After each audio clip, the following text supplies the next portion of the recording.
कथा, पुरुषार्थ कथा, सुनो सुनो सिद्धार्थ कथा। सत्य कथा,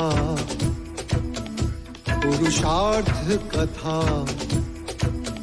सुनो सुनो सिद्धार्थ कथा। चढ़ते सूरज सा तेजवान वो कीर्तिमान, हुंकार भरे जब कूच करे, थर थर कांपे आसमान। वो राजपुत्र वो शूरवीर, पर्वत को भेद दे उसके तीर, शांति का स्रोत करुणा की धार, निर्झर झरे मन से अपार। वो राजपुत्र वो शूरवीर, पर्वत को भेद दे उसके तीर, है शाक्य वंश का वो तारा, जगमग है जिससे जग सारा। सत्य कथा, पुरुषार्थ कथा, सुनो सुनो सिद्धार्थ कथा।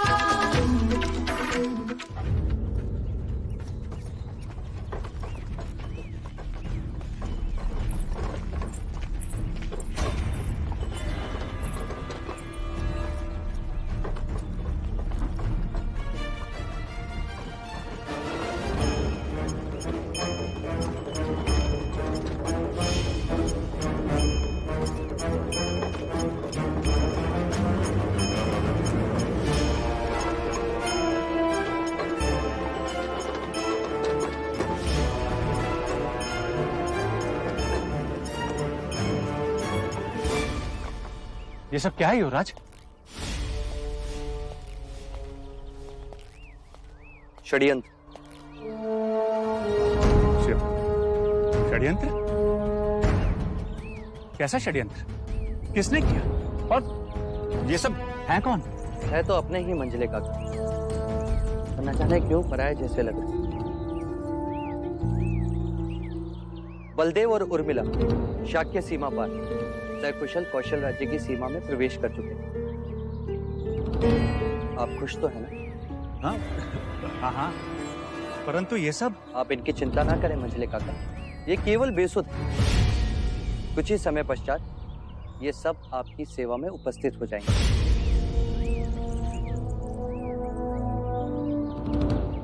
क्या आपको नहीं लगता मंझले काका कि अब हमें सिर्फ एक ही काम करना चाहिए? दूसरे देश के गुप्तचरों को नहीं, पहले हमें हमारे ही देश के राजद्रोहियों को ढूंढना चाहिए।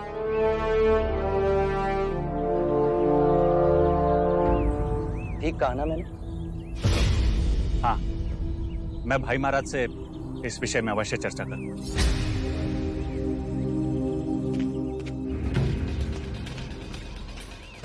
युवराज, हमें महाराज को भी ये बात बता देनी चाहिए कि किसी ने आपके प्राण लेने की। नहीं चंदा, बिना कारण बात को बढ़ाने से कोई लाभ नहीं। भले ही मंझले काका को इस बात को महाराज तक पहुंचाने की, परंतु हम नहीं बताएंगे। सारे हत्यारे असफल हो गए, बलदेव बच गया, हमारी सारी कौड़ियां उल्टी पड़ गई। मंगला, अब एक बात तो निश्चित कि महाराज शुद्धोधन हमारे देवदत्त को कभी भी अपना उत्तराधिकारी नहीं बनाएंगे। अब हमें प्रत्यक्ष सामने आना होगा। कैसे आ रहे?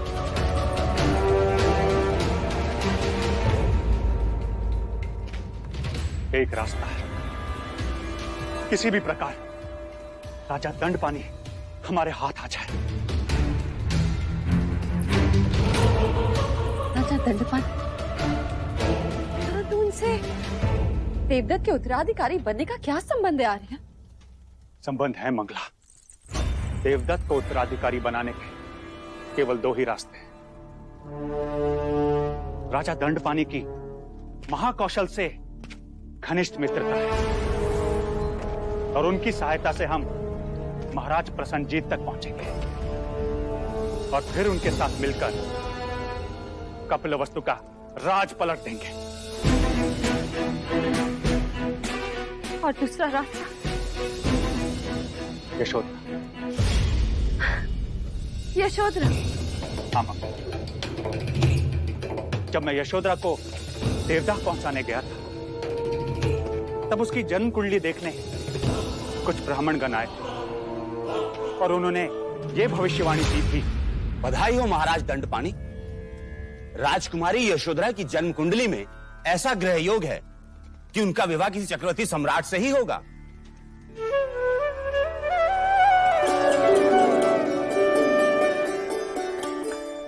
और यदि ऐसा ना हुआ तो? तो राजकुमारी के ग्रह योग उसे महाराज तो अवश्य बना ही देंगे। अर्थात वो जिससे भी विवाह करेंगी वो महाराज तो अवश्य बन जाएगा। अर्थात अब कुछ भी हो जाए, हमें देवदत्त का ब्याह यशोधरा से करवाना ही होगा।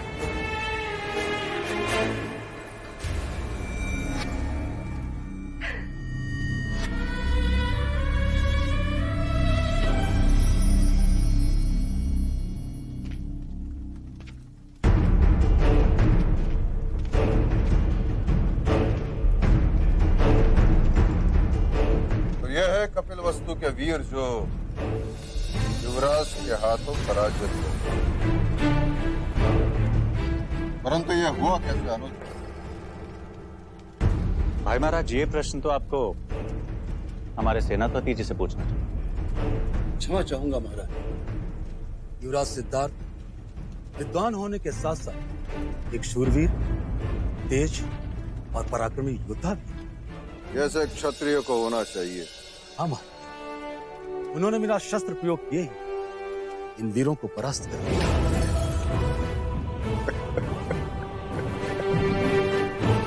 मैं अत्यंत प्रसन्न हूं। युवराज सिद्धार्थ ने केवल तुम्हें ही नहीं, मुझे भी पराजित कर। यदि वो यहां उपस्थित होता तो मैं उसकी पीठ थपथपाता और उसे गले लगाता।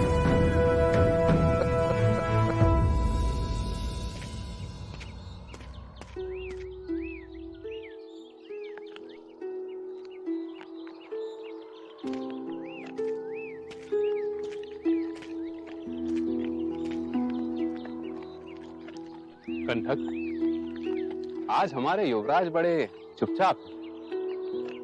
तुम इनसे कुछ बुलवा दो तो जाने।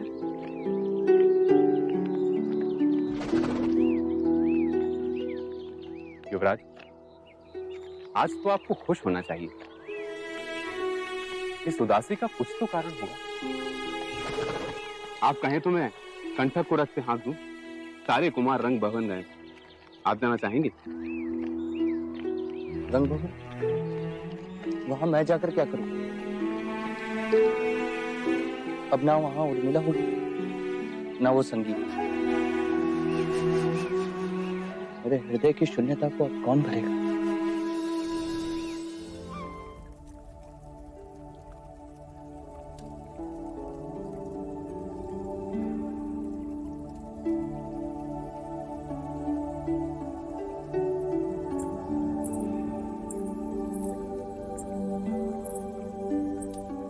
देव, श्रवस्ती से मेरे लिए क्या लाए? एक स्वप्न। स्वप्न? कैसा स्वप्न?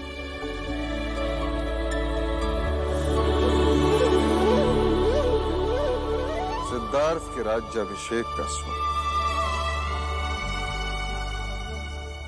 इस मुकुट में ऐसे रत्न जड़वाऊंगा कि कौशल नरेश प्रसन्नजित का मुकुट भी इसकी आभा के सामने बूझा दिखाई देगा। जान पड़ता है कि आज आप बहुत प्रसन्न हैं। हाँ देवी, आज मैं युवराज से अत्यंत प्रसन्न हूं। मैं आज तुम्हारे पुत्र ने मुझे भी पराजित कर दिया। वो कैसे?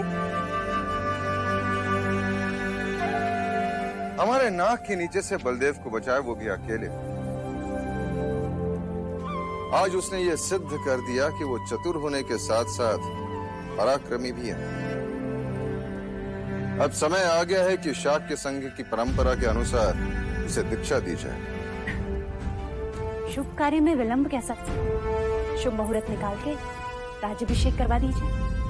हाँ देवी, मैं आज ही कुलगुरु वाचस्पति से शुभ मुहूर्त निकालता हूँ। शुभ मुहूर्त तो विवाह का निकालना चाहिए कुलगुरु से। विवाह का मुहूर्त?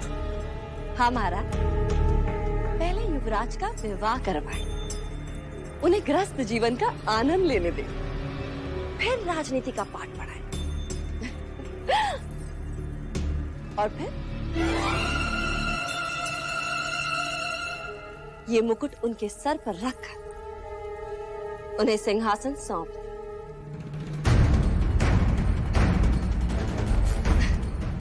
वैसे इस समय इस मुकुट का भार युवराज के लिए बहुत ज्यादा होगा ना? आप तो युवराज को अच्छी तरह से जानते हैं ना। जो भी करते हैं 100% करते हैं। अब राजनीति में रम गए तो समझो राजनीति में ही रम गए, तो संसार कहाँ याद रहेगा? और वैसे महाराज, एक बात का भय भी है कि कहीं राजनीति युवराज सिद्धार्थ को फिर से विरक्त ना बना।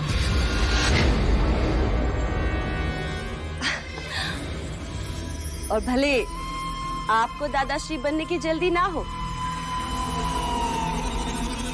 परंतु महादेवी प्रजापति को तो। क्या कहना चाहती हो तुम? यही महाराज कि वसंत ऋतु का अवसर है, आयु भी हो चुकी है, यही सही समय है जब हमें युवराज और बाकी कुमारों का विवाह करवा देना चाहिए। क्यों महादेवी? हाँ देवी, मंगला दीदी ठीक कह रही है। कुछ दिनों पश्चात वसंत उत्सव है, क्यों ना हम इस उत्सव को युवा उत्सव में बदल दें, जहां समस्त शाक्य राजकुल के सभी राजकुमार और राजकुमारियां एक दूसरे से मिलें, एक दूसरे को पसंद करें और जीवन का एक क्रम पूर्ण हो, विवाह हो। हाँ, और फिर युवराज सिद्धार्थ का राज्याभिषेक तो कभी भी कर सकते हैं, सिंहासन घर में ही तो है। अब वैसे लगे हाथ अमिता को भी आग्रहपूर्ण निमंत्रण देवदा भेजते। यशोदा की आयु भी तो विवाह के योग्य हो गई है ना? आपने तो मेरे शब्द छीन लिए मंगला दीदी। देव, मंगला दीदी का विचार सराहनीय है।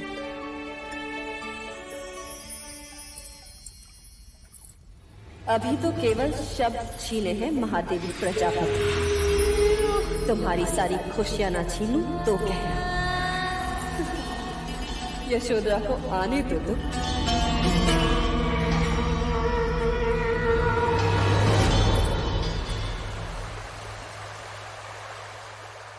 महादेवी, महादेवी, महादेवी, आज राज्यसभा में घोषणा हुई कि वसंत उत्सव में मिलने वाली शाक्य परिषद में युवराज सिद्धार्थ को संघ का सदस्य बनाया जाएगा। सच?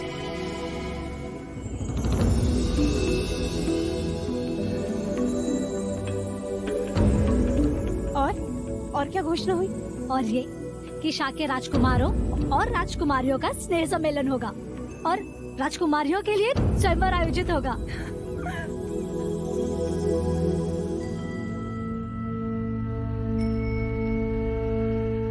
पर तू क्यों इतना खुश हो रही है?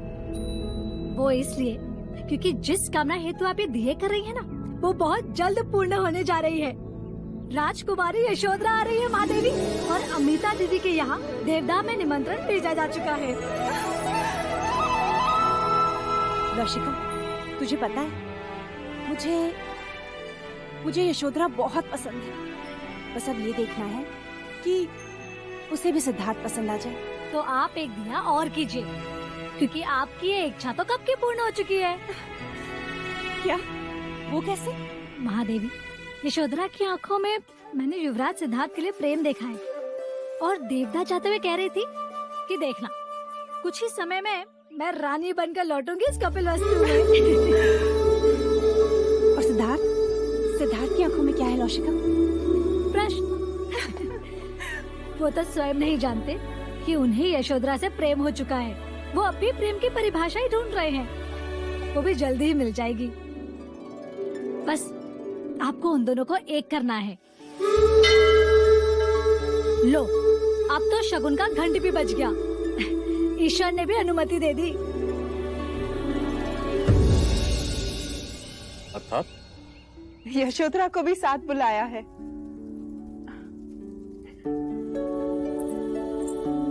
माँ, इतनी प्रसन्न होकर क्या पढ़ रही हो? किसी के विवाह का निमंत्रण आया है क्या? हाँ, ऐसा ही समझ ले। कपिल वस्तु से आया है। वहाँ स्नेह सम्मेलन में युवा उत्सव का आयोजन भी किया गया है। शाक्य कुल के समस्त राजकुमार और राजकुमारी आएंगे वहाँ। और ये भी लिखा है कि हमारे बच्चे विवाह के योग्य हो गए हैं, इसलिए यशोधरा को भी साथ लाना। हाँ। अरे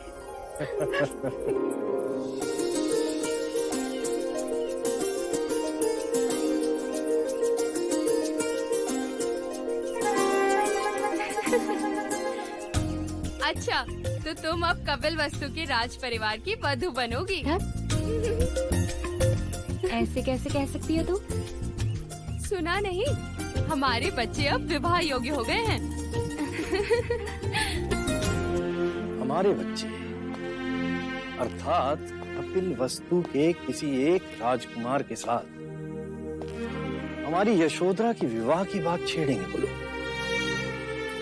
इसमें हमें कौन सी आपत्ति हो सकती है? वैसे भी वो शाक्य कुलाधीश हैं। देवदत्त से बात चले तो मैं सोच भी सकूं, किंतु सिद्धार्थ के साथ कदापि नहीं। बता दो, युवराज सिद्धार्थ दिखने में कैसे हैं?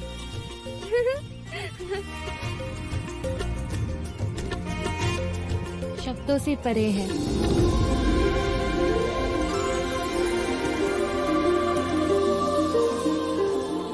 और उनकी आंखें?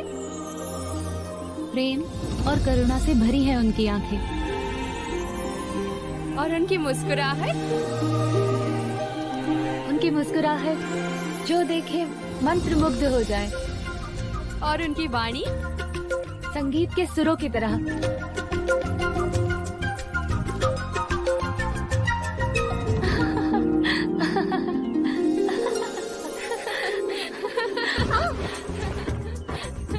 आज तक सुना था, आज देख भी लिया, प्रेम में लोग कैसे गिरते हैं। तुझे अभी बताती हूँ। क्या?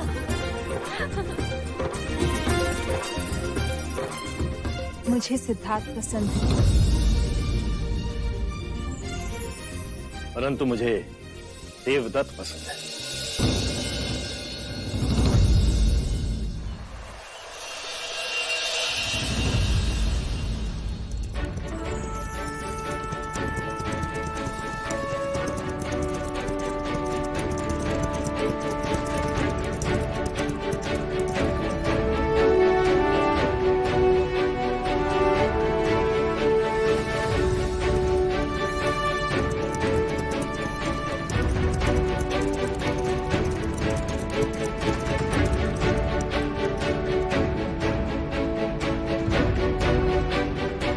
देखो देवदत्त, पराक्रमी क्षत्रिय दिखाई दे रहा है।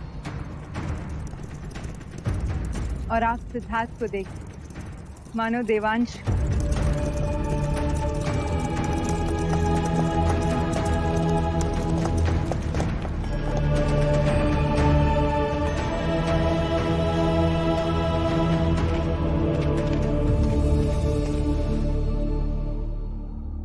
सिद्धार्थ का प्रणाम स्वीकार करें राजा दंडपानी।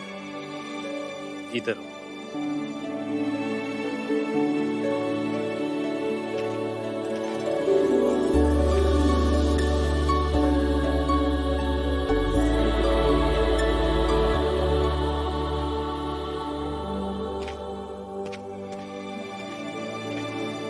सदा सुखी रहो।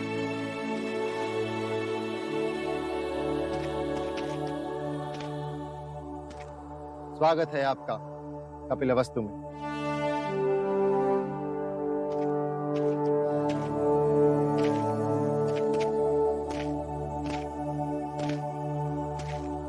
यशोधरा, ये तुम्हारे लिए। तुम मेरे लिए कुछ नहीं लाए सिद्धार्थ? मैं जानता था तुम मांग कर लेने वालों में से हो।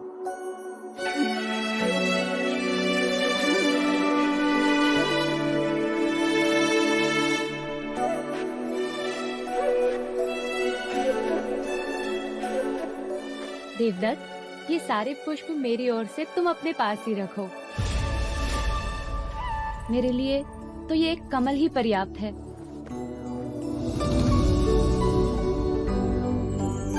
क्या अंतर है मेरे कमल में और सिद्धार्थ के दिए हुए कमल में?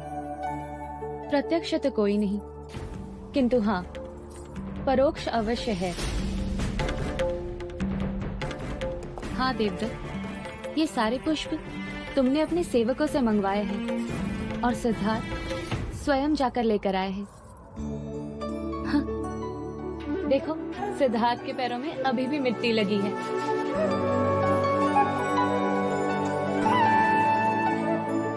कोई है?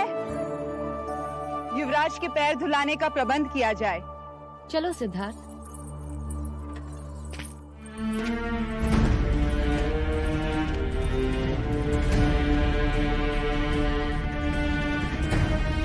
लाओ।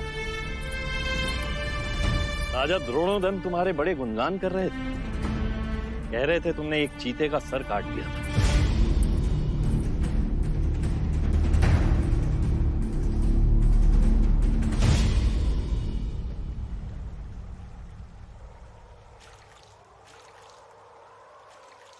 सुना है तुमने रंगभवन में किसी गणिका और कौशलराज के राजदूत का विवाह करवाया है?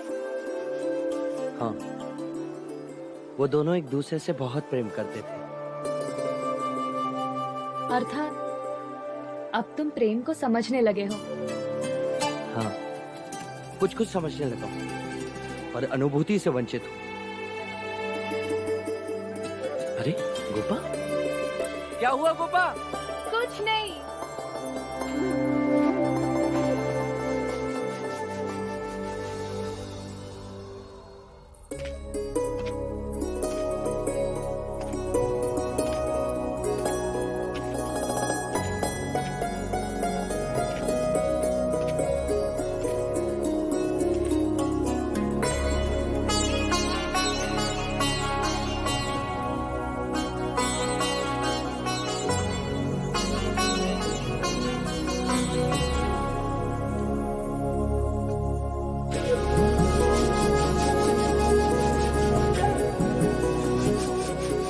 इतने सारे दीपक तुम्हारे आने की खुशी में।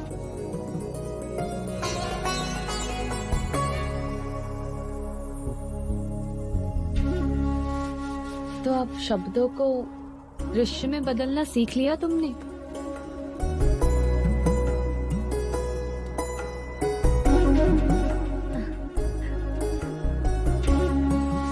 एक प्रश्न करना है तुमसे। करो ना। तुम कह रहे थे कि तुम जान गए हो। क्या?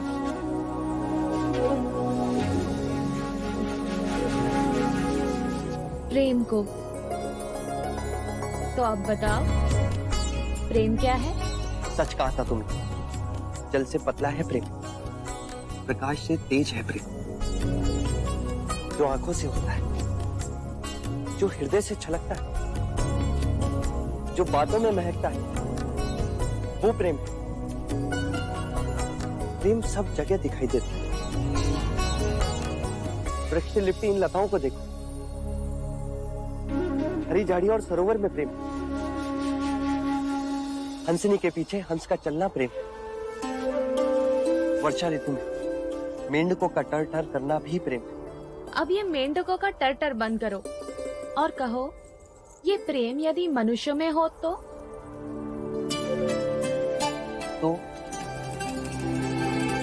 निर्भय हो जाता है। एक दूसरे के प्रति अपने प्राणों को न्योछावर कर सकता है। तो क्या तुम मेरे लिए अपने प्राण दे सकते हो? हाँ हाँ, क्यों नहीं, तुम मेरी मित्र जो।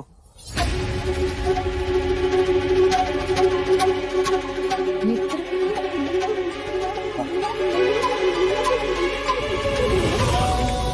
और कुछ नहीं?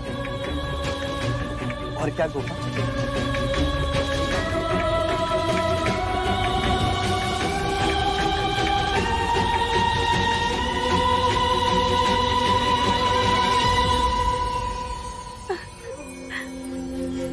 गोपा,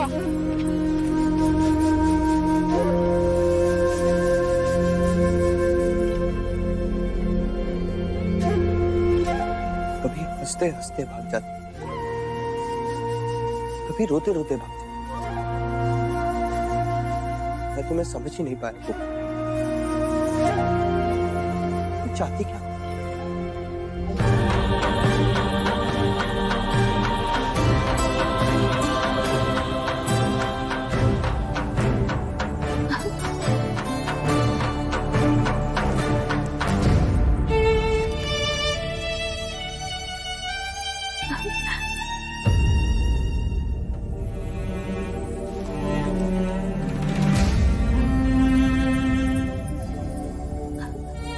यशोधरा, क्या हुआ?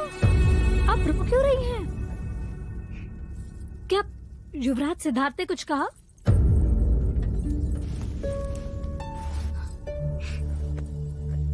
कुछ नहीं।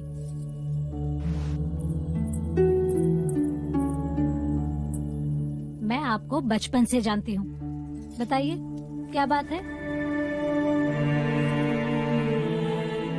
कुछ कहते ही नहीं। जो शब्द मैं सुनना चाहती हूँ वो शब्द उनके मुख से निकलते ही नहीं। क्या सुनना चाहती हैं आप? यही कि तुम्हारी बहुत याद आई। मैं तुमसे प्रेम करता हूँ। और हमारे युवराज क्या बातें करते हैं? वृक्ष की, लताओं की, सरोवर की, बारिश की, मौसम की, मेंढक की, ज्ञान की और केवल ज्ञान की बातें। प्रेम की तो जैसे कोई अनुभूति ही नहीं है उन्हें।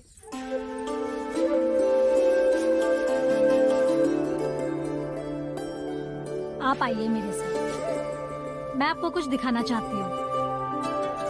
क्या आप आइए तो सही, आइए। पर तुम मुझे कहाँ ले जाना चाहती हो? आप आइए, आइए।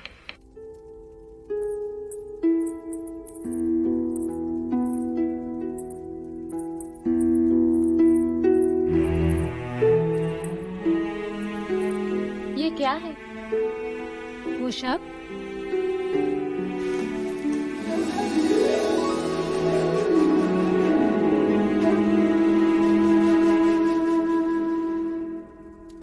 ये तो मेरी प्रतिमा है।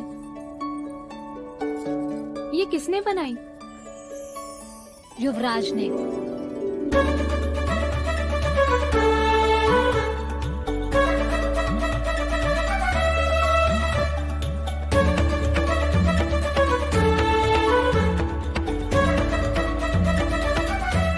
कुछ लोग ऐसे भी होते हैं जो अपनी अनुभूति को शब्दों में नहीं कह पाते, परंतु उसका ये अर्थ नहीं कि वो प्रेम नहीं करते। युवराज तो स्वयं नहीं जानते कि वो आपसे कितना प्रेम करते हैं। सच? हाँ, अन्यथा ये प्रतिमा कैसे बनती? युवराज के हृदय मंदिर में आपके सिवा और कोई नहीं है।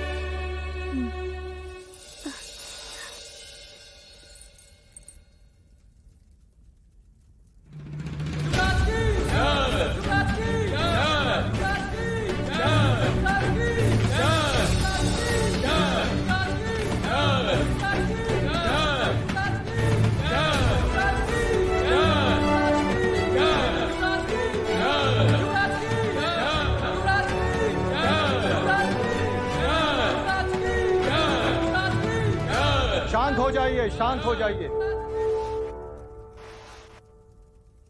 शाह के संघ को इस बात की अपार प्रसन्नता है कि आज उनके बीच एक ऐसा व्यक्ति संघ का सदस्य बनने जा रहा है, जिनका लोक चाहन इतना अधिक है कि उनकी उपस्थिति से संघ उत्साहित होगा और सदैव गौरव अनुभव करेगा।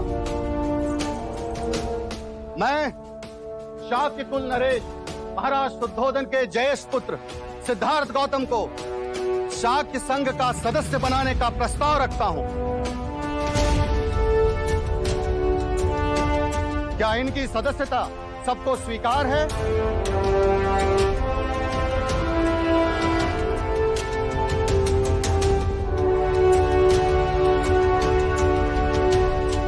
तो क्या यह प्रस्ताव सर्वसम्मति से पारित होता है?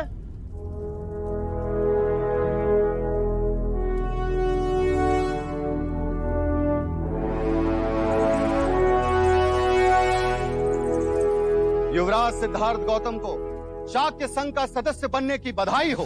बधाई हो युवराज, बधाई हो।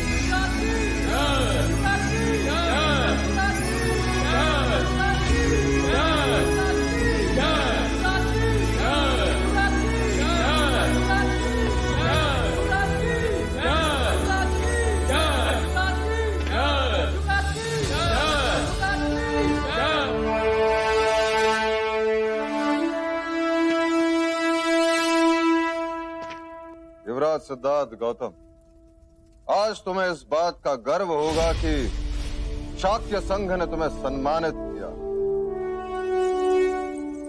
मैं शाक्य संघ का आभारी हूं। संघ के सदस्य के कुछ कर्तव्य होते हैं। तुम्हें संघ के लिए सदैव उपस्थित रहकर तन मन धन से शाक्यों के हित की रक्षा करनी होगी। मैं ये वचन देता हूं, मैं पूरी निष्ठा के साथ उनका पालन करूंगा। किसी भी शाक्य सदस्य का दोष पता चलने पर तुम संघ को उसके बारे में सूचित करोगे। स्वयं का दोष प्रमाणित होने पर दंड स्वीकार करना पड़ेगा। व्यभिचार करने पर, हत्या अथवा चोरी करने पर तुम संघ के सदस्य नहीं रहोगे। मैं अपने वचन पर खरा उतरूंगा।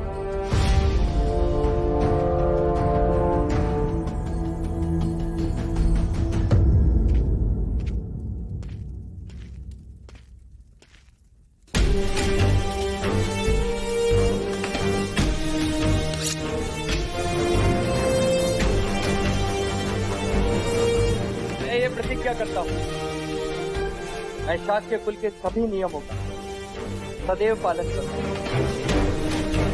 शाक्य कुल पर आने वाली सभी विपत्तियों का सामना करूंगा।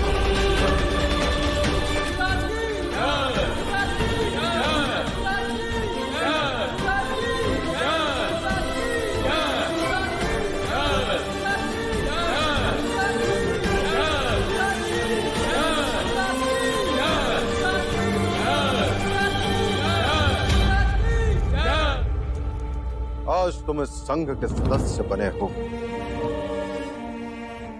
कल इसी संघ के शिरोमणि भी बनोगे और हम शाक्यों का नाम संपूर्ण भारतवर्ष में गूंजेगा।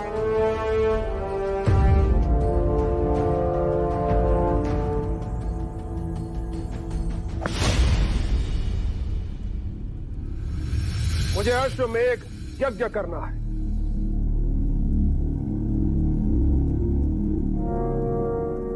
आप अश्वमेघ यज्ञ का अर्थ जानते महाराज? जानता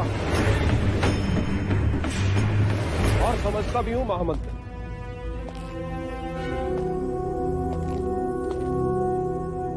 हम यज्ञ करके एक अश्व को छोड़ देंगे जिसके साथ कौशल की सेना होगी। तो अश्व जिस देश में विचरण करेगा उस पर हमारा आधिपत्य होगा। जो देश उसे रोकेगा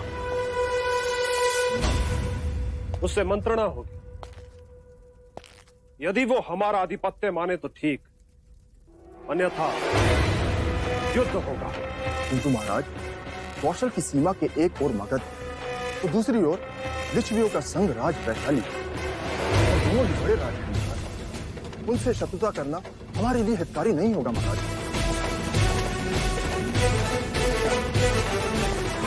हम उनसे शत्रुता नहीं करेंगे, और हमारा अश्व उस दिशा में गया तो अश्वमेघ यज्ञ के पश्चात अश्व वहीं जाएगा जहां हम चाहेंगे। मैं तो समझा नहीं महाराज।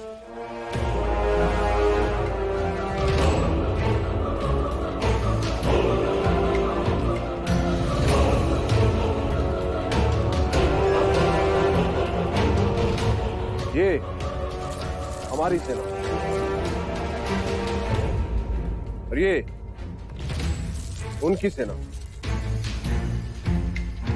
परंतु हमारे सबसे निकट शाक्यों का गणराज और अश्व।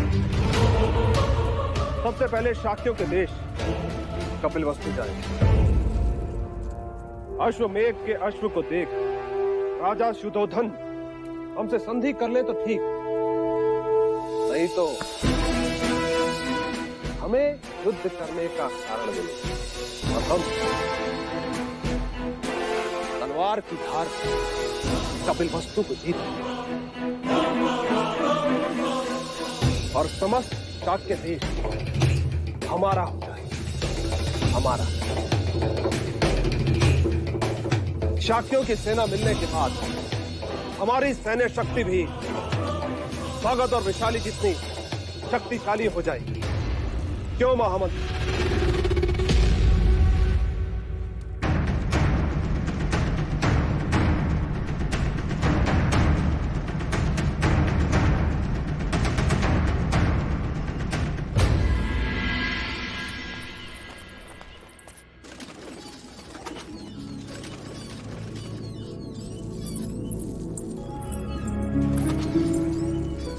अच्छा हुआ आप यहाँ मिल गई। क्यों ढूंढ रही हो? एक शुभ समाचार जो देना है। मैंने महाराज और महादेवी को आपके और युवराज सिद्धार्थ के विवाह की बात करते सुना है।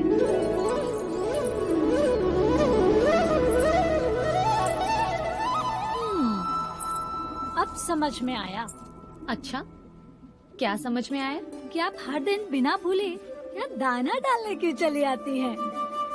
नाम इन पंछियों का और मिलन युवराज से। अरे तो सच सच बताइए, आप यहाँ युवराज की प्रतीक्षा कर रही थी ना? जानती हो तो फिर पूछ क्यों रही हो?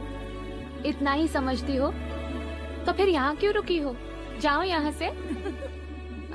अरे जाओ।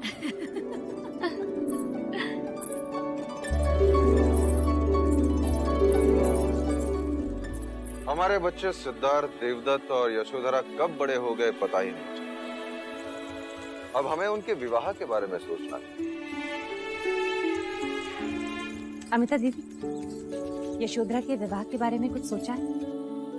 अभी तक तो नहीं, पर हाँ, कोई योग्य वर मिले तो। यशोधरा के लिए वर खोजने की क्या आवश्यकता? वर तो यही है कपिलवस्तु में। हमारा देवदत्त,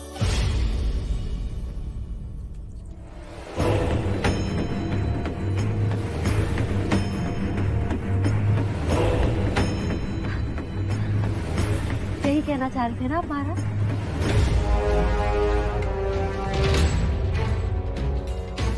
मैंने तो पहले से इनसे कह दिया कि जब अमिता दीदी आएंगी मैं उनसे ये बात जरूर छेड़ूंगी। हमने भी ऐसा ही कुछ सोचा कि आप हमसे देवदत्त के बारे में ही बात करेंगे।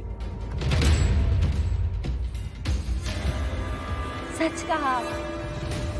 वैसे भी बड़े भाई का विवाह होगा तब जाकर ही छोटे भाई का विवाह होगा, है ना?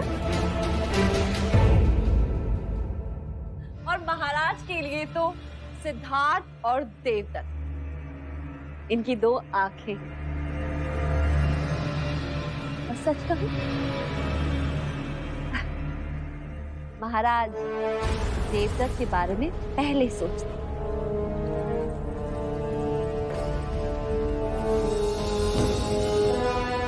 आप बैठे क्या हैं? उठिए, महाराज और महादेवी से आशीर्वाद ले लेते हैं। हाँ हाँ क्यों?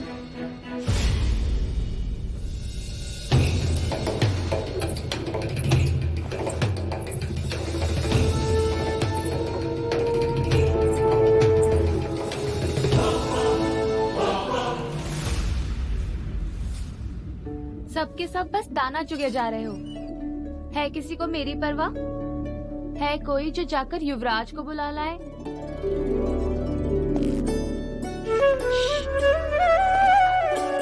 आ गए। पता है तुम्हें, इस समय हमारे परिवार वाले हमारे विवाह की बातें कर रहे हैं।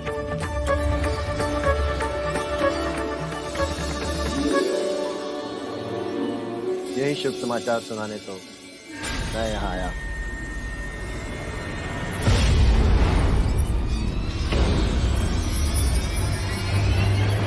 देवदत्त और यशोधरा का विवाह।